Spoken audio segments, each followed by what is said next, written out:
नमस्कार दोस्तों, स्वागत है आप सभी का आपके अपने YouTube चैनल में। आज का जो वीडियो है ये बीपीएससी प्रोजेक्ट मैनेजर का जो मुख्य परीक्षा होने जा रहा है उसकी रणनीति के बारे में है। और लास्ट ईयर जो भी मैंने रणनीति से संबंधित वीडियो बनाए थे जब आपका वैकेंसी आया था, जो कि ये वैकेंसी 2020 में आपको आप सभी जान रहे हैं कि वैकेंसी 2020 में आई थी। और उसी समय से मैंने आपको गाइडेंस से संबंधित वीडियो डाले थे। आप लोगों ने काफ़ी भरोसा जताया और काफ़ी समय से मुझसे जुड़े हुए रहे। अभी आज आपसे प्रोजेक्ट मैनेजर से अभ्यर्थियों से करीब जुड़े हुए मुझे 2 साल हो चुके हैं। और इस दौरान करीब-करीब हज़ारों अभ्यर्थियों से मेरी बातचीत भी हुई है।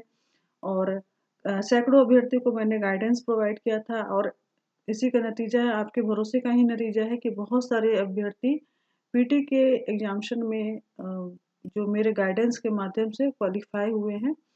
आपके इस भरोसे के लिए भी बहुत-बहुत धन्यवाद। और सबसे बड़ी कि जो भी अभ्यर्थी मेरे क्लासेस के माध्यम से, गाइडेंस के माध्यम से क्वालीफाई किए हैं और उनसे या फिर टेलीफ़ोनिक माध्यम से जो जुड़े रह गए हैं, उन सभी अभ्यर्थियों को बहुत-बहुत शुभकामनाएँ आपके भविष्य के लिए।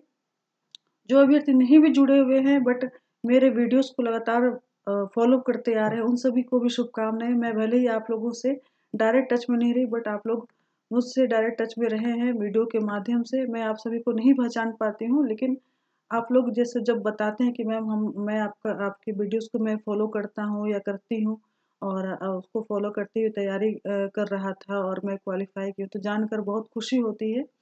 आगे भी मेरा जो प्रयास रहेगा कि मैं आपको एक अच्छा गाइडेंस देने की कोशिश करूँ।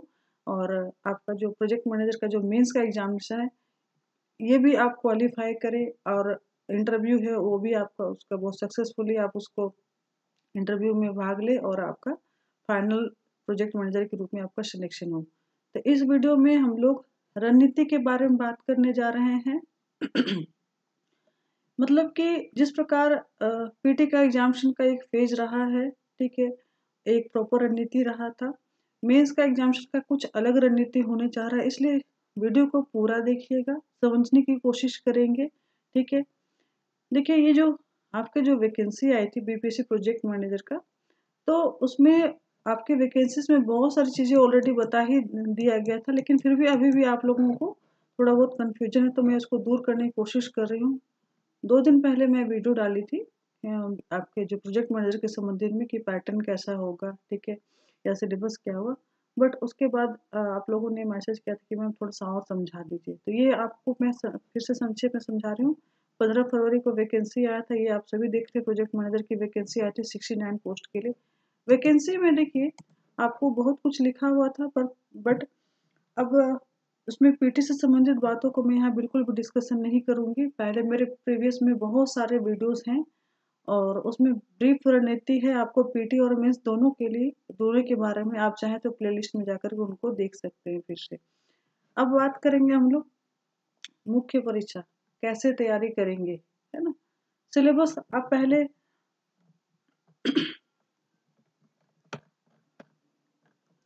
थोड़ा-सा सिलेबस पर अगर आप गौर करते हैं, मुख्य परीक्षा का जो सिलेबस है उस पर अगर आप गौर करते हैं, तो देखिए ये जो एग्ज़ामिनेशन का पैटर्न आप देखते हैं, जो आपको बीपीएससी द्वारा जो अन्य परीक्षा लिया जाता है, जाता रहा है या फिर लिया जाएगा, उनसे थोड़ा हटकर दिखेगा आपको। हाँ, लेकिन एक चीज़ कॉमन है कि आपको जनरल हिंदी और इंग्लिश आपको इसमें भी पूछा जाएगा। तो जनरल हिंदी और इंग्लिश का जो वो पैटर्न हो या कह सकते हैं लेवल होगा, वो कैसा होगा, तो मैं आपको इसके बारे में हल्का-सा समझा दे रही हूँ। ये बेसिकली जो आपको जो कॉम्प्रिहेंसिव जो हिंदी और इंग्लिश होता है जिसमें कि आपको ऐसे राइटिंग होता है और ग्रामर आता है, ठीक है? प्रेसिस राइटिंग आता है, तो उसी प्रकार से आपको हिंदी और इंग्लिश का भी पेपर रहेगा, ठीक है? कुल मिलाकर के आपको जो इसमें निबंध भी रहेगा और साथ ही साथ आपको ग्रामर से संबंधित प्रश्न रहेंगे, लेटर राइटिंग भी रहेगा। इसके लिए आयोग ने क्लियर कट लिख दिया था कि आपको कौन-सा सिलेबस फ़ॉलो करना होगा। अनिवार्य विषयों के लिए आपको जो भी बिहार न्यायिक सेवा मुख्य प्रतियोगिता परीक्षा है, उसका सिलेबस है उसको फ़ॉलो करना होगा। तो ये अनिवार्य विषय कौन-कौन है? अनिवार्य विषय सामान्य हिंदी है, अंग्रेजी है और सामान्य ज्ञान है। अब रहे आप इस जो आपको न्यायिक परीक्षा का जो सिलेबस है उसके लिए आप कहाँ देख सकते हैं, तो आप देखिए जब टैब में जाते हैं तो सिलेबस का एक टैब खुलता है। लेफ्ट में जितने भी टैब्स हैं उसमें आपको सिलेबस का टैब खुलता है, तो आपको सिलेबस में जाएँगे तो जुडिशियल यानी कि न्यायिक सेवा परीक्षा बीपीएससी द्वारा जो कंडक्ट किया जाता है उसका पाठ्यक्रम खुल जाएगा, सिलेबस खुलेगा। हिंदी में क्या पूछने जा रहा है फिर से समझिए। हिंदी में निबंध निबंध आएगा कितना मार्क्स का, 40 नंबर का। वाक्य विन्यास से संबंधित 3 प्रश्न आएंगे, मतलब आप शब्द वाक्यों को या भावों को सही सही व्यक्त करने में सक्षम है कि नहीं, इसकी जानकारी इस टेस्ट वाक्य विन्यास संबंधी टेस्ट से पता चलता है। ठीक है, निबंध लिखते हैं तो आपका जो आप कितना सही और शुद्ध लिख पाते हैं उसकी भी जानकारी निबंध से भी पता चलती है। इसके अलावा व्याकरण की जानकारी आपको, हिंदी नॉलेज का अच्छा ज्ञान है या नहीं है ना, उसका जानकारी देता है। तो टोटल मिलाकर कितने हो गए, 40 और 30 और 30, टोटल 100 मार्क्स का ये आपको एग्जामिनेशन होने जा रहा है। ठीक है, 100 मार्क्स का जो एग्जामिनेशन होगा ये देखिए 3 घंटे का होगा और इसका वेटेज है 100 मार्क्स। ठीक है, 100 मार्क्स का है। और एक चीज और मैं बता दे रही हूँ, ये हिंदी जो एग्जामिनेशन लिया जाएगा ये क्वालिफाइंग है, बट इसमें आपको 30-35 नहीं 40 मार्क्स लाने हैं। यानी कि आपको हिंदी को भी थोड़ा सीरियसली लेना होगा। भले ही इसका मार्क्स आपको मुख्य परीक्षा में जुड़े या नहीं जुड़े, लेकिन आप थोड़ा सीरियसली लीजिएगा तभी ये आपका पेपर अच्छा जाएगा, क्योंकि 40 मार्क्स भी कम नहीं होते हैं। इसके अलावा जनरल इंग्लिश के बारे में बात करें तो ये भी आपको सेम पैटर्न पे, जैसे कि अभी आप हिंदी में देख रहे थे, सेम पैटर्न पर आपको एग्जामिनेशन लिया जाएगा। और ये बेसिकली ये जानने के लिए लिया जाए कि आपको इंग्लिश का प्रॉपर अंडरस्टैंडिंग है कि नहीं, आप इंग्लिश में कितना हद तक शुद्ध लिख सकते हैं, या फिर कह सकते हैं कि जो भी क्वेश्चंस हैं उस पर आपका कमांड है कि नहीं, जो आपसे पूछा जा रहा है उसको समझ रहे हैं कि नहीं समझ रहे, और उसके समझ के साथ में उसका सही उत्तर देने में सक्षम है कि नहीं। तो कहने का मतलब इंग्लिश का भी थोड़ा सा आपको जानकारी होना बहुत ज़रूरी है। इसमें आपको लेटर राइटिंग भी आपको आएगा, प्रेसेस राइटिंग भी आएगा, समरी राइटिंग, प्रेसेस मतलब समरी राइटिंग भी आएगा, साथ ही साथ आपको एसे राइटिंग भी आएगा। ग्रामर से संबंधित भी प्रश्न रहेंगे, ये भी महत्वपूर्ण है। ठीक है, यानी कि इसमें भी आपको 40 मार्क्स लाने हैं, ये भी कम नहीं होता है। मैं फिर से कह रही हूँ कि 40 मार्क्स भी कम नहीं होता है। थोड़ी सी चूक होगी, थोड़ी सी लापरवाही होगी तो आपका ये गड़बड़ाने का पूरा चांस है। ठीक है, आते हैं अब जीके के सिलेबस पे। आपका सिलेबस में तीसरा पेपर जो कंपल्सरी सब्जेक्ट है उसमें तीसरा पेपर क्या है, सामान्य ज्ञान है। लेकिन ये सामान्य ज्ञान 200 अंक का होगा। हिंदी और इंग्लिश 100 अंक का है, 3-3 घंटे का एग्जामिनेशन होगा और उसमें 40-40 मार्क्स ही लाने हैं, लेकिन वो मार्क्स आपको जो मेरिट काउंट होगा उसमें नहीं जोड़ा जाएगा।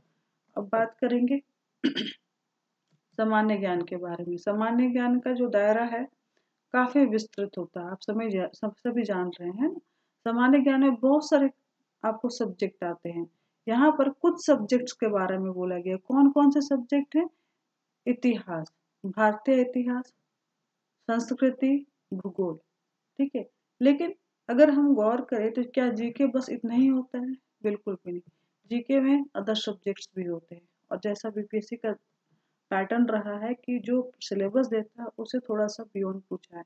और इसके भुक्तभोगी आप सभी बीपीएससी प्रोजेक्ट मैनेजर के अभ्यर्थी रहे। आपका जो सिलेबस दिया था इकोनॉमिक्स का, उससे बहुत कम प्रश्न पूछा गया था, और उससे बाहर से इकोनॉमिक्स से जो जनरल टर्म से कुछ प्रश्न होते वो बहुत अधिक पूछे गए थे। यानी कि सिलेबस का जो वेट है उन्होंने बहुत कम दिया था। तो अगर हम उस चीज को दोबारा अगर गौर करते हैं तो जीके में क्या है, आपको बहुत पढ़ना होगा। इतिहास पढ़िए, संस्कृति भी, ये मतलब आर्ट एंड कल्चर भी पढ़िए और ज्योग्राफी पढ़िए। इसके अलावा मेरे हिसाब से आप अदर सब्जेक्ट पर भी कमांड कर लीजिएगा। अब जुडिशरी का आगे का सिलेबस में जाते हैं तो जीके एक अलग लिखता है, और उसके बाद general science, elementary general science अलग से लिख दिया है। ठीक है, यानी कि जीके और जनरल साइंस को दो अलग भागों में इन्होंने बांट दिया। जबकि अगर हम जीएस को पूरा मानकर चलेंगे तो जीएस ना होकर के इन्होंने जीके शब्द का इस्तेमाल किया है, और सिर्फ उसमें इतिहास, भूगोल और आर्ट एंड कल्चर को इंक्लूड किया है। जबकि अगर हम बात करें जीएस में आपको सारे सब्जेक्ट आ जाते हैं, इसमें आपको इकोनॉमिक्स भी आता है, पॉलिटी भी आता है और जनरल साइंस भी इंक्लूड होता है। साथ ही साथ इतिहास, भूगोल और आर्ट एंड कल्चर के भी प्रश्न रहते हैं। तो इन्होंने क्या किया, जीके को अलग बांट दिया है और जीएस को अलग बांट करके चल रहे हैं। लेकिन अगर मेरी राय मानना चाहेंगे तो कोशिश करिएगा इनको भी आप थोड़ा सा इन पर भी कमांड कर लेंगे, ताकि क्योंकि आपका ये जो जीके का जो पोर्शन है इस 200 मार्क्स पर आपका मेरिट काउंट होने जा रहा है। ठीक है, तो ये रहा जीके। ठीक है, इसके अलावा वैकल्पिक विषय जो आपने फॉर्म भरते वक्त चुना था, तो इसके बारे में भी कुछ चीजें हैं कि मैं आपको पहले ही बता दे रही हूँ।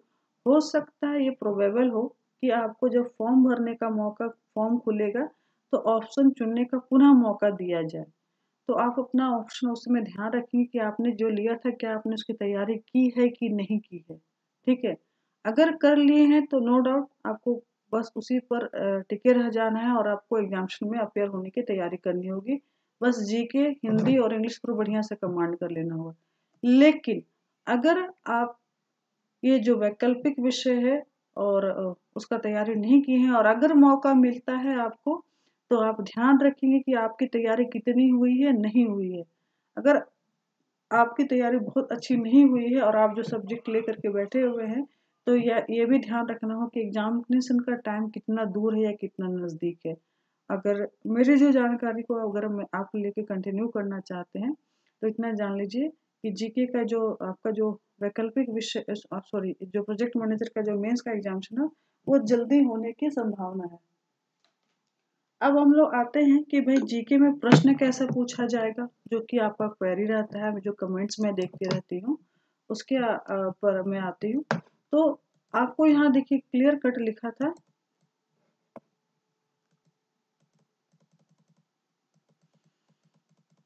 कि जो आपका लिखित परीक्षा के अनिवार्य विषयों का पाठ्यक्रम वही होगा जो बिहार न्यायिक सेवा मुख्य प्रतियोगिता परीक्षा के द्वारा निर्धारित है। तो ये तो पाठ्यक्रम बताया, लेकिन इन्होंने प्रश्न का जो प्रवृत्ति है वो नहीं बताया। तो अब जब पाठ्यक्रम उसको फॉलो करो तो जाहिर सी बात की प्रश्न का जो पूछने का तरीका भी आपको किसका फॉलो करने जा रहा है, बिहार न्यायिक प्रतियोगिता परीक्षा। और बिहार न्यायिक प्रतियोगिता परीक्षा के बारे में अगर मैं बात कर दूं तो मैं आपको क्लियर कट बता देती हूँ कि उनका जो क्वेश्चन पूछा जाता है वो ऑब्जेक्टिव नहीं होता है, डिस्क्रिप्टिव होता है। और उसमें आपको शॉर्ट नोट्स भी पूछे जाते हैं। कुछ प्रश्न ऐसे रहेंगे जिस पर आपको 25 वर्ड्स में आपको आंसर करने के लिए बोला जाएगा। कुछ ऐसे क्वेश्चंस होंगे जिसमें आपको टिप्पणी लिखना होगा, ठीक है, जो कि 50 मार्क्स का वर्ड लिमिटेशन होगा। वहीं कुछ ऐसे प्रश्न होंगे जिस पर आपको जो शॉर्ट फॉर्म दिया रहेगा उसका फुल फॉर्म पूछा जाएगा। फॉर एग्जाम्पल के लिए आपसे सेविक का फुल फॉर्म पूछा जा सकता है, अंकटाड का फुल फॉर्म पूछा जा सकता है। ठीक है, उसी तरीके से कुछ ऐसे प्रश्न होंगे जिसमें आपको कुछ स्टेट में पड़ने वाले मंदिरों के नाम दिए रहेंगे और आपसे उनका स्टेट पूछा जाएगा। हो सकता है कुछ पैसेज यानी कि दर्रा का नाम दिया रहेगा, आपको किस राज्य में या फिर किस यूटी में आपको दर्रा पड़ता है वो पूछा जा सकता है। वहीं कुछ प्रश्न ऐसे रहेंगे जो कि आपको समसामयिक महत्वपूर्ण घटनाओं का नाम या फिर किसी समसामयिक समसामयिक अगर कोई प्रचलित व्यक्ति का नाम आपको बार बार आप सुन रहे होंगे तो उनका नाम दिया रहेगा और उनसे संबंधित आपको 2 से 3 लाइनों में आंसर करने बोला जाएगा। उसी प्रकार से हो सकता है ऐतिहासिक घटनाक्रम में कुछ ऐसे ईस्वी दिए रहेंगे, कुछ ईस्वी सन दिए रहेंगे और उनके उस ईस्वी सन से संबंधित आपको जो घटना घटी है उस पर आपको अपना मंतव्य या फिर आपकी जानकारी को व्यक्त करने बोला जाएगा। तो कहने का मतलब है कि प्रश्न का जो प्रवृत्ति है बिल्कुल ही डिफरेंट होगा। जो बीपीएससी का जो जनरल सैनिक असैनिक प्रतियोगिता परीक्षा होता है उससे जो प्रश्न पूछने का तरीका है इसमें बिल्कुल होगा, अलग ही होगा। ना तो आपको पीटी को फॉलो करने जा रहा है, ना ही उसका मेंस को फॉलो करने जा रहा है। पीटी में जनरली एमसीक्यू होते हैं, 4 या 5 आपको ऑप्शन दिए रहेंगे, उनमें से आपको आंसर को चूज करके ओवर मार्कशीट में कलर करना होता है। और अगर डिस्क्रिप्टिव का बात करें तो 2 ग्रुप से क्वेश्चन दिए रहेंगे। हो सकता है एक ग्रुप में 5 से 6 क्वेश्चन दिए रहेगा, दूसरे ग्रुप में 5 से 6 क्वेश्चन दिए रहेंगे और आपको 3-3 क्वेश्चन का आंसर करने बोला जाएगा जिसका कुल वेटेज होगा 300 मार्क्स। ठीक है, तो यहाँ पर आपको क्या होने जा रहा है, 200 मार्क्स का एग्जामिनेशन होने जा रहा है। 200 मार्क्स का एग्जामिनेशन होगा। इसके अलावा आपको जो इंटरव्यू लिया जाएगा तो वो आपको 100 मार्क्स का होगा, यानी कि कुल हो गए आपको 500 मार्क्स। इसी 500 मार्क्स पर आपका मेरिट काउंट करके आपको इंटरव्यू के लिए कॉल जाएगा, ठीक है। अब बात रही कि भाई जो सामान्य ज्ञान है आपको उसका तैयारी कैसे करें। तो देखिए, ये जो तैयारी है आप नॉर्मल जो मार्केट में बुक्स अवेलेबल है उससे भी तैयारी कर सकते हैं। मैंने आपको बता के पहले ही रखी हूँ कि मैं आपको ऑलरेडी क्लासेस प्रोवाइड कर दे रही हूँ संडे से। ऑलरेडी जो बच्चे इनरोल्ड हो गए, पहले से थे इनरोल्ड, मेरे पीटी के बच्चे जो क्वालिफाई कर चुके हैं, उन्होंने पहले से क्लास के लिए बोल कर रखा था मुझे। तो अभी मैं आप लोग को क्लास जो है 8:30 बजे शाम को देना स्टार्ट कर दूंगी मंडे से, ठीक है। ये आप ध्यान रखेंगे। इसके अलावा जो वैकल्पिक विषय है उसमें मेरे द्वारा जो क्लास प्रोवाइड किया जाएगा वो बेसिकली होगा बिजनेस मैनेजमेंट और इकोनॉमिक्स का। इसका अभी टाइम है अभी नहीं बताएं कि कब कब मैं क्लास लूंगी, लेकिन मैं जल्दी आपको इनका क्लास के बारे में अनाउंस करूंगी। तो अभी फिलहाल इस वीडियो में मैं इतना बता दे रही हूँ। जीके का तरीका जो है फिर से बोल दे रही हूँ बिल्कुल ही अलग होगा, ना ही आपको वो बीपीएससी का जो आप 66वीं या 65वीं या 67वीं या सीडीपीओ का जो क्वेश्चंस देखते हैं पीटी का, वो उसके तरीके से भी मैच नहीं करेगा, ना ही जो मुख्य परीक्षा में जो आपको प्रश्न पूछे जाते हैं डिस्क्रिप्टिव पूरी तरीके से कंप्लीट, ना उस तरीके से भी प्रश्न नहीं पूछेगा। ये कुछ क्वेश्चन होंगे वन लाइनर फॉर्म में, कुछ क्वेश्चन होंगे आपको कि वन स्टेटमेंट में आपको 1 वर्ड्स में आंसर करना है, कुछ क्वेश्चन ऐसे होंगे 25 वर्ड्स में आंसर करना है, कुछ क्वेश्चन होंगे 50 वर्ड्स में आपको आंसर करना है। तो इस तरीके के प्रश्न होंगे जो कि आपको 200 अंक के होंगे, और जिसका जो आपको समय अवधि होगा 3 घंटा। और जीके और जो आपका ऑप्शनल पेपर है और इंटरव्यू मिलाकर ही मेरिट काउंट होगा। हिंदी और इंग्लिश जो है वो क्वालिफाई होगा। तो ये एक चीज और मैं बता रही हूँ, एग्जामिनेशन भी जल्दी लिया जाने वाला है, इसको भी ध्यान रखेंगे। मात्र 969 स्टूडेंट्स क्वालिफाई किए, एस्पिरेंट्स क्वालिफाई किए हैं। तो ये आपको हो सकता है किसी भी 1 या 2 सेंटर पे एग्जामिनेशन पटना में ले लिया जाएगा, और उसके लिए बहुत ज़्यादा उनको मशक्कत करने की भी ज़रूरत नहीं, क्योंकि आराम से इजीली सेंटर अवेलेबल हो जाएगा। इवन हो सकता है इन्होंने जब क्योंकि आप सभी जान रहे हैं कि एग्जामिनेशन काफ़ी डिले हुआ है, और जो एग्जाम अगर हम बात करें तो वैकेंसी जो 2 साल पहले आई थी उसका 2 साल बाद रिजल्ट हुआ। भले ही एग्जामिनेशन भी आपको अगस्त में हुआ है, 6 महीना 7 महीना पहले एग्जामिनेशन हुआ है, लेकिन फिर भी काफ़ी टाइम कंज्यूम हो गया। तो मोस्ट प्रोबेबली इतना जान लीजिएगा 3 से 4 महीनों में आपका मुख्य परीक्षा होने जा रहा है। आप अभी से अपनी तैयारी में लग जाएंगे और थोड़ा सा सीरियस रहेंगे, ठीक है, क्योंकि तरीका थोड़ा सा पैटर्न दूसरा है। वैकल्पिक विषय डिस्क्रिप्टिव होगा, इसके लिए भी तैयार रहेंगे। फर्दर और भी कुछ इन्फॉर्मेशन आएगा तो मैं जल्द से जल्द आपको अपडेट करके बताऊंगी। वीडियो देखने के लिए बहुत बहुत धन्यवाद। ध्यान रखेंगे आपका क्लास संडे से स्टार्ट हो रहा है, और इस बार एक ही क्लास होगा। पिछली बार पीटी की तरह 5-5 बैचेस नहीं चलेंगे। पिछली बार आपका टाइम बढ़ता चला गया था क्योंकि नंबर्स ऑफ एस्पिरेंट उतने थे कि पैंडमिक के टाइम में उनको एक सेंटर पे एग्जामिनेशन लेना या फिर सिर्फ पटना में एग्जामिनेशन लेना पॉसिबल नहीं था। बट अब अभी फिलहाल का जो बात करें तो पैंडमिक भी रहते हुए भी आपका मीन्स महामारी रहते हुए एग्जामिनेशन ले लिया जाए, क्योंकि बहुत ज़्यादा अभ्यर्थी लोग नहीं है, 969 ही हैं, और 1 या 2 सेंटर पे हार्डली ये लोग एग्जामिनेशन ले लेंगे। तो आप लोग अलर्ट रहेंगे और अपनी तैयारी को ध्यान देंगे। वीडियो देखने के लिए बहुत बहुत धन्यवाद।